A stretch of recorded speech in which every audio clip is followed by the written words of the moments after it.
ڈرامے کے next episode میں آپ لوگ دیکھیں گے کہ کس طرح سے صدف یہ سوچ کر بلال عبداللہ کے پاس گئی تھی کہ بلال عبداللہ لڑکیوں کے ساتھ دوستی رکھنا پسند کرتا ہے، تو کیا پتہ اسی متعلق مجھے بلال عبداللہ سے پیسے مل سکیں۔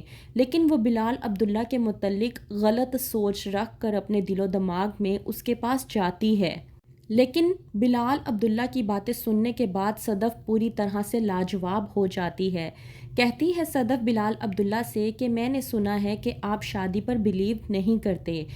بلال عبداللہ جو کہ صدف کو جواب دیتے ہوئے کہتا ہے کہ ہاں میں شادی پر یقین نہیں رکھتا تھا، لیکن اب رکھتا ہوں اور عشق پر بھی یقین رکھتا ہوں۔ کہتا ہے بلال عبداللہ کہ میری لڑکیوں سے دوستیاں اور ان سے تعلقات، ابھی اتنا کہنا ہی ہوتا ہے کہ وہیں سے صدف بلا جھجک بول اٹھتی ہے، یہی تو سوچا تھا میں نے۔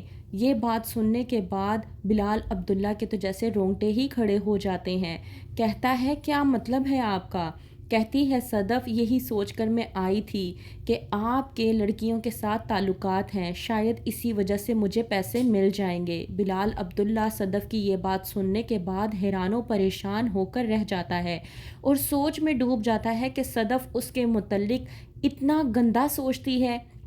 وہی صدف جس سے وہ بے انتہا عشق کر بیٹھا ہے، وہی صدف جس کی ایک جھلک دیکھنے کے لیے وہ تڑپتا ہے۔ کہتا ہے کہ آپ کو جتنے پیسوں کی ضرورت ہے آپ مجھے بتائیں، وہ بھی بلا جھجک ہو کر میں آپ کو دوں گا۔ صدف جو کہ ڈیمانڈ کرتی ہے 7 سے 8 کروڑ روپے کی، تو بلال عبداللہ بغیر کچھ پوچھے بغیر کچھ جانے کہ اسے اتنے پیسوں کی ضرورت کیوں ہے، وہ بغیر کچھ جانچ کیے آرام سے صدف کے حوالے وہ رقم کر دیتا ہے۔ صدف یہ سب کچھ دیکھ کر حیران و پریشان ہو کر رہ جاتی ہے۔ اس کے پاس الفاظ نہیں ہوتے کہ وہ کس طرح سے بلال عبداللہ کا شکریہ ادا کرے۔ بلال عبداللہ کے سامنے ہاتھ جوڑ کر آنسوؤں کے ساتھ شکریہ ادا کرتے ہوئے اس کے آفس سے روانہ ہوتی ہے کہ وہیں پر اس کا ٹکراؤ عمار کے ساتھ ہو جاتا ہے۔ کہتا ہے کہ میں تم سے ملنا چاہتا تھا۔ صدف جو کہ کہتی ہے کہ تم 25 سے 30 لاکھ روپے کا انتظام کیوں کر رہے تھے، تو عمار جواب دیتے ہوئے کہتا ہے کہ میں تم سے محبت کرتا ہوں۔ اسی بات پر صدف عمار کو جواب دیتے ہوئے کہتی ہے کہ وہ بھی مجھ سے محبت کرتے ہیں، دیکھو میرے ایک کہنے پر انہوں نے مجھے یہ سب کچھ دے دیا۔ یہ کہہ کر صدف وہاں سے چلی جاتی ہے۔ عمار کرتا ہے ہمشا سے بات اور اس کی تڑپ دیکھ کر ہمشا کہتی ہے کہ تم تو تڑپ رہے ہو یار۔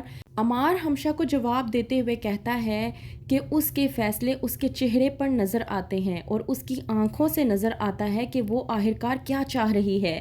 کہتی ہے ہمشا کہ جانے دو اسے، وہ جہاں جانا چاہتی ہے، اگر تمہیں اس سے محبت ہے نا تو اپنی جگہ پر ٹک کر بیٹھو، یوں اس کے پیچھے جانا بہت بڑی حماقت ہوگی۔ صدف جو کہ عمار کو ایک بار نہیں بلکہ کئی بار کہہ چکی ہے کہ وہ اس سے شادی نہیں کر سکتی اور نہ ہی اس سے شادی کرنا چاہتی ہے۔ وہیں پر بلال عبداللہ جو کہ صدف کو الوداع کہتے ہوئے آخری الفاظوں میں کہتا ہے کہ اچھی لڑکیوں کی کوئی بھی قیمت نہیں ہوتی، اچھی لڑکیوں کی قیمت لگائی ہی نہیں جا سکتی، وہ بہت انمول ہوتی ہیں۔ صدف جو کہ بلال عبداللہ کی یہ بات سن کر دہک جاتی ہے اور پریشان ہو جاتی ہے کہ یہ آخرکار بلال عبداللہ نے کیا بات کر دی۔ تو کیا بدل پائے گی صدف کی رائے بلال عبداللہ کے لیے، جو وہ جانتی ہے بلال عبداللہ کو لے کر کہ بلال عبداللہ ایک عیاش قسم کا انسان ہے؟ تو کیا سمجھ پائے گی صدف کہ وہ کسی عیاش قسم کا انسان نہیں بلکہ غمزدہ انسان ہے جو اپنے ہی غموں میں ڈوبا ہوا ہے؟ تو کیا ہوگا آگے؟ مزید جاننے کے لیے دیکھتے رہیے ڈرامہ سیریل سن میرے دل۔